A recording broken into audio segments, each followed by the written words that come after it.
Welcome to the She Plays on Women's Football podcast. I'm your host, Harry Chan.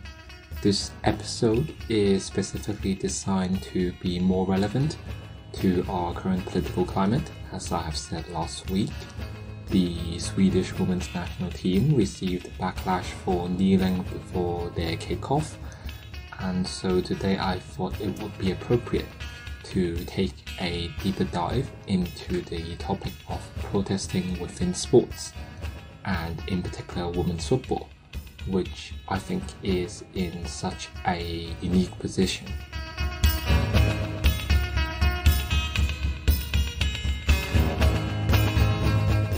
Now, first of all, for some background, the criticisms that we saw online goes like this. First of all, not to bring politics into sports. That's one line of criticism. Another line is for players who are representing their country, and they are paid, therefore, by taxpayer with taxpayers' money.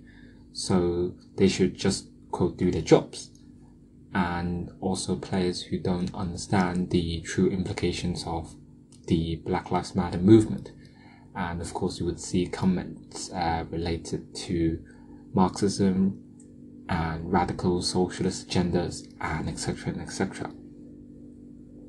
The response from the Swedish national team was coherent. Players made it clear that they are protesting against racism and will continue doing so to raise awareness on important social issues. And Captain Magdalena Eriksson made it clear that they would do it again, and that the players are not the problem. Those who criticize them are. And the kneeling started by Colin Kaepernick, who was started in the NFL in the United States. Kaepernick is a quarterback who kneeled during the national anthem a few years back then. It was later followed by Megan Rapinoe, who is, of course, a well-known player for the US women's national team. At that time, of course, the backlash was severe against both of them. And as usual, in the arguments against whether a Swedish player or the Swedish team should have knelt is, as usual, messy. So, again, as per our tradition, we would divide our episode into a couple of questions. First of all, what does kneeling actually mean? The second, should players be supporting Black Lives Matter as a movement? Third, why was there such a big backlash over the Swedish women's team? And fourth and lastly, why are female footballers so important in this conversation? So, kneeling. The history, as we have said, Colin Kaepernick, a NFL quarterback, knelt when the national anthem was played, the US national anthem, to show disapproval of the values represented currently by the flag. And at that time, the Trump administration, in particular racism, and Rapinoe, of course, later followed. As we have said, both drew huge debates and backlashes. Democrats with a big D and progressives in general praised them for using their popularity and their platform to promote racial justice. Conservatives, Republicans, criticized them for disrespecting the flag and, of course, the values of the flag and of the United States of America. What it meant back then, in a way, was not purely to respect the flag. That is, kneeling was not just to disrespect the flag, but in a way to mourn the flag. It was meant to be a balance, perhaps, between skipping the national anthem by staying in the locker room, refusing to play, which the players are more than allowed to do, and instead they choose not to do so, but also not to stand in front of the flag. In a sense, it was to mourn the American values that are disappearing. So equality, freedom, and so on and so forth. It was particularly divisive at that time because people have, and still do, have different views of American values, of what the American dream, or in general what American values are, what the flag represents. And then, therefore, whether the Trump administration represented it. But then, the meaning changed in 2020, this year. This is after the killing of George Floyd, when an officer knelt on his neck.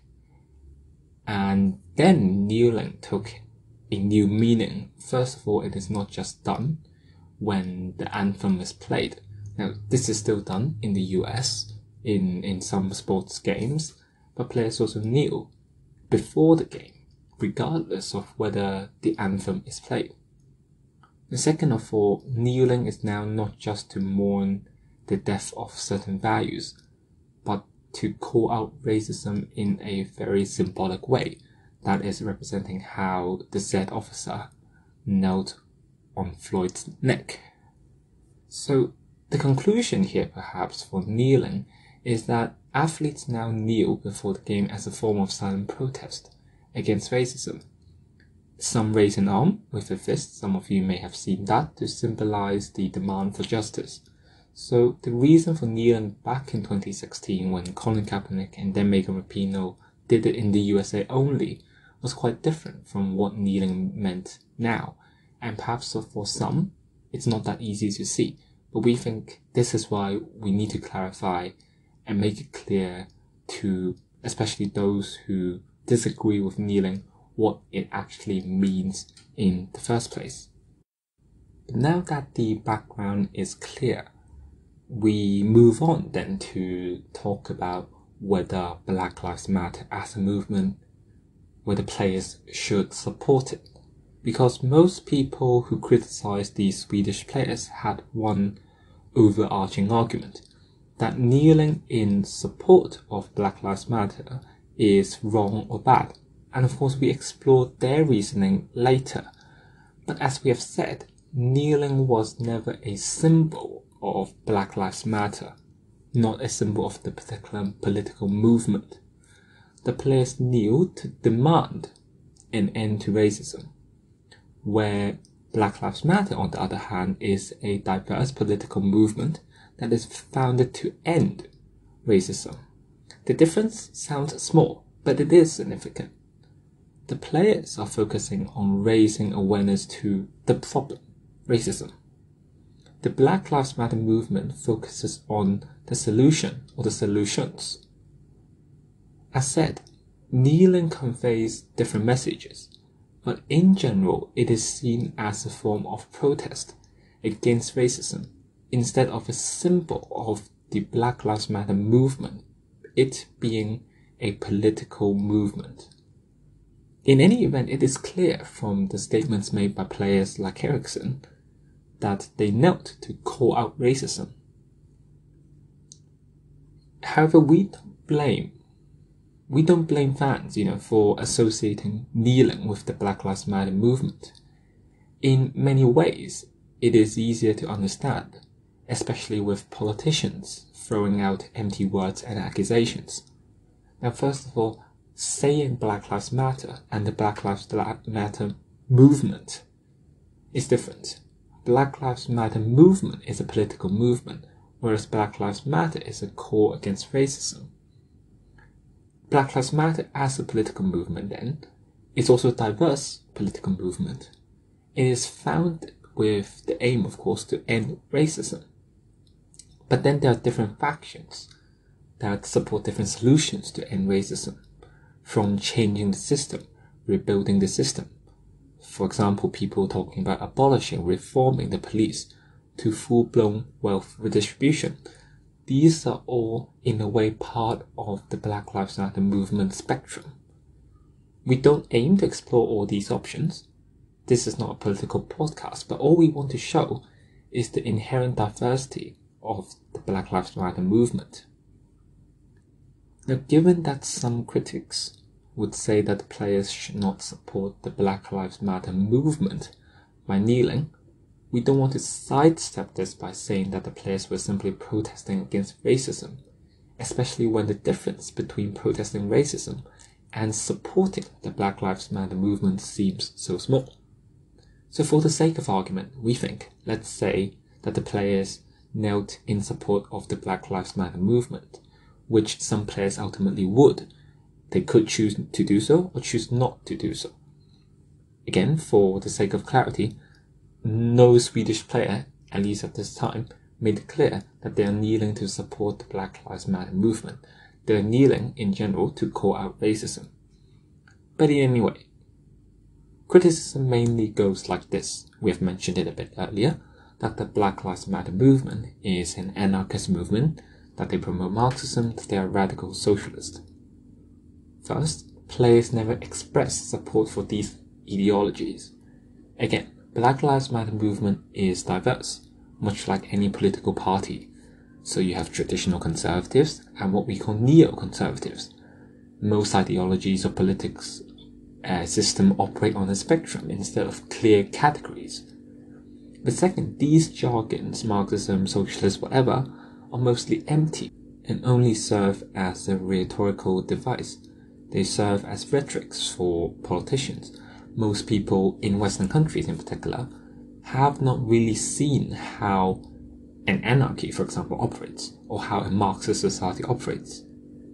Instead, all these terms are used whenever Western countries want to attack, correctly or not, countries like Russia, China, North Korea, in the past USSR, where people associate citizen status, associate them with terrible living conditions and terrible human rights record.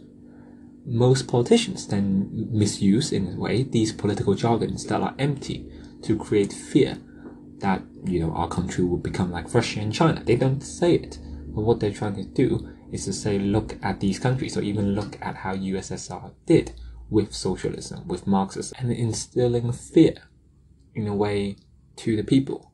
The point here is that anarchy, Marxism, radical socialist, all these words sound scary, but they tell you little, if anything, about a political movement or party, for example, the Black Lives Matter movement. We're not saying that the players support or not support any faction of the Black Lives Matter movement. Most of them kneel to raise awareness to the problem of racism. These players are not here to advocate for a certain solution. And again, probably it is not their job to advocate or to form a particular solution. That should go back to politicians.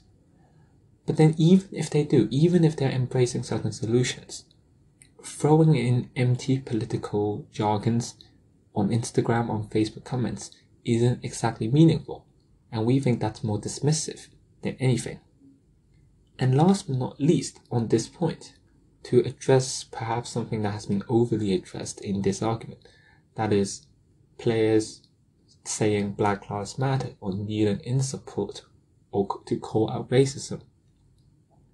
There are people who would say, as many would have heard, all lives matter, or to say that, well, white lives also matter, a lot of other lives also matter, which we think a lot of people have addressed it way better than we will do.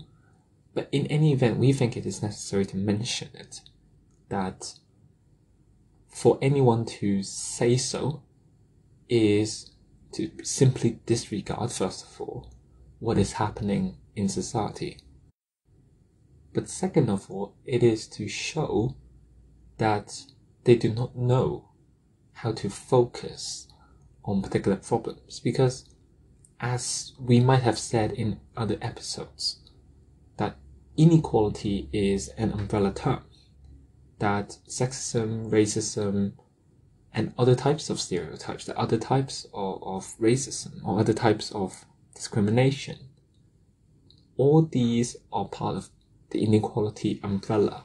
And so for us to say that racism is a problem, we also say sexism is a problem. But of course now we understand that we have to focus on racism first, because it is impactful.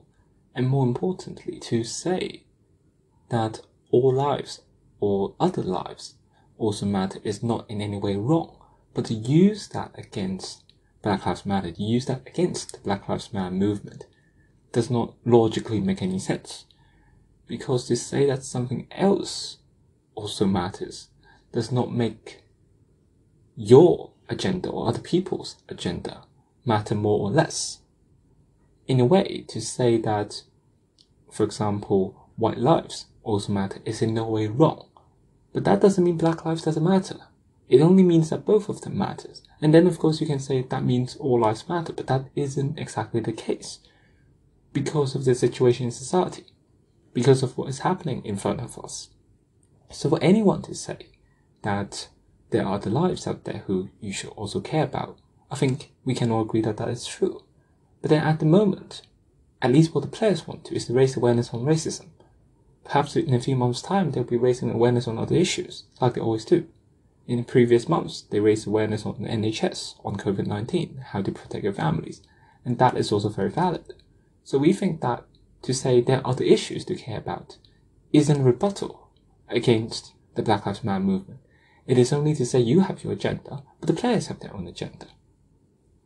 Next, the leading criticism with regards to the Swedish Women's team is that the players represent their country and not just their club in this instance, and they're also being paid with taxpayers' money, so they shouldn't be promoting any political ideals. This claim is fundamentally wrong in several ways.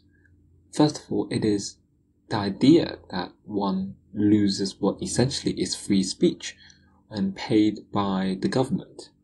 This idea, where someone cannot do or say something because you or a group of people pay their wages, is not much different from slavery. Now, some say that the rights of players are limited when they represent their own country. Now, this is again far from the truth, because no employee should be asked to give up their rights at the doors, literally, of their workplace. But dropping back just a bit, the second thing is that players are not promoting political ideals. As said, they are raising awareness to a problem, which is not a political problem, but simply a problem in society, not the solution, which, of course, is political. But the issue or the problem here is because politicians these days like to make the facts themselves political. So the severity of the pandemic, whether racism actually exists, etc. Whereas in the past, the debate was more on policy, based on commonly accepted facts. For example, that the Soviet Union was a danger, or that nuclear weapons are powerful. Nowadays, it seems that debates are based on what the facts are, whether climate change actually exists, or whether racism is actually a real thing. So pointing out racism and the fact that it exists isn't and shouldn't be political. It is the solution that is very much political.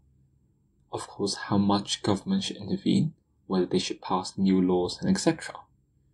The second thing is another line of argument from the critics, that is to leave politics to politicians, and that people don't need reminders of the reality, they just want to enjoy watching football. And I think this is understandable, but in doing so, in many ways, you have to be very privileged to say so, meaning that this ignorance, your ignorance, is probably part of the problem. Again, the players are not merely products of entertainment. Simply because you or someone else paid them doesn't mean they have to do what you want and nothing else. In a sense, these players, especially these women players, as I've stressed, they earn their own platform through hard work.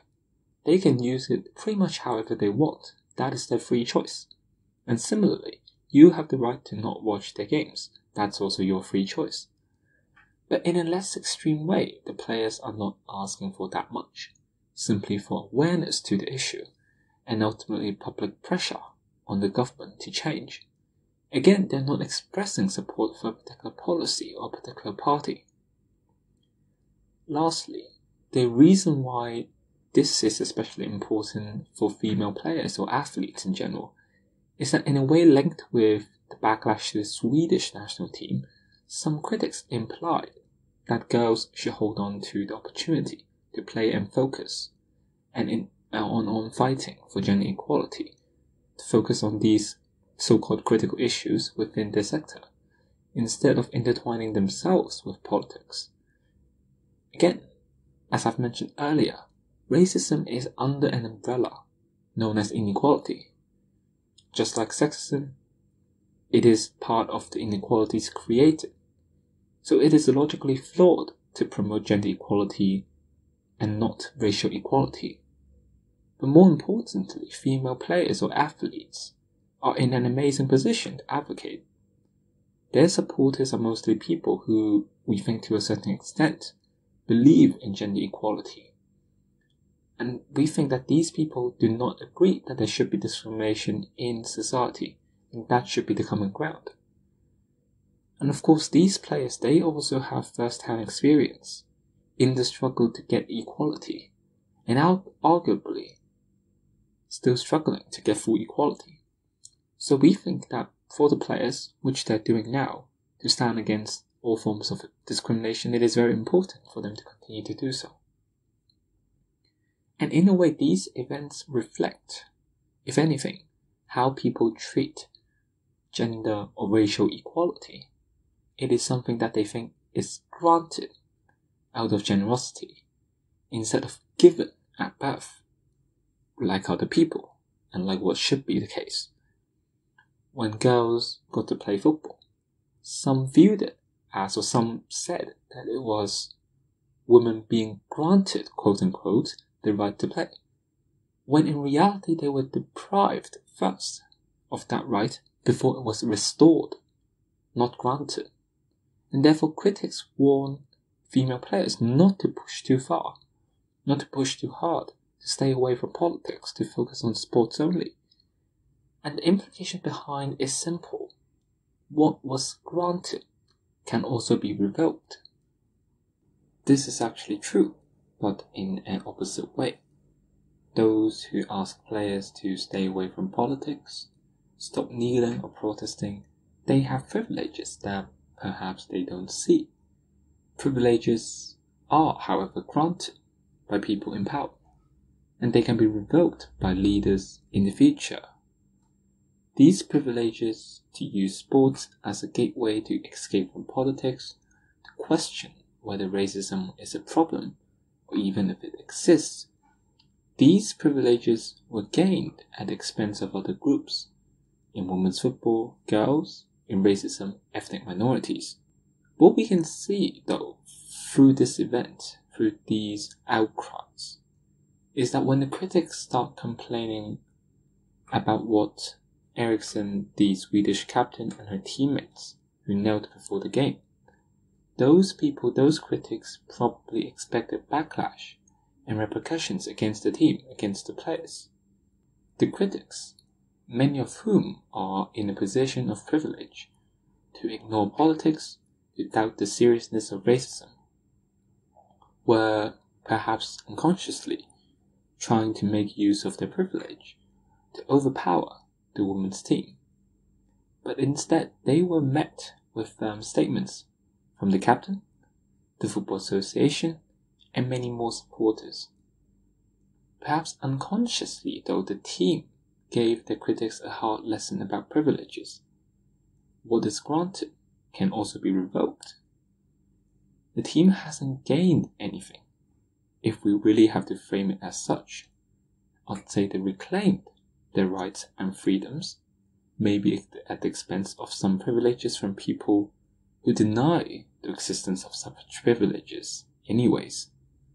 So I think we can end really by concluding in one simple sentence.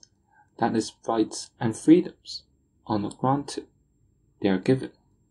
Privileges are granted, and therefore can also be revoked. No matter when we are talking about racism, when we are talking about sexism, climate change, we think that it is more than valid for players to raise awareness to these issues, to kneel, to stop playing games, to raise awareness to these pressing issues in society. And so, as I've said in the last episode as well, this show, and I think most supporters, stand with the players in their decision.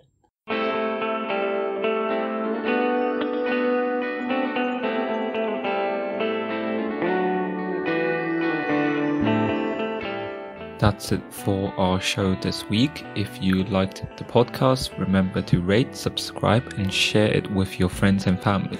We'll be back next week. Thank you again for listening. I'm Harry Chan, and this is the She Plays On Women's Football Podcast.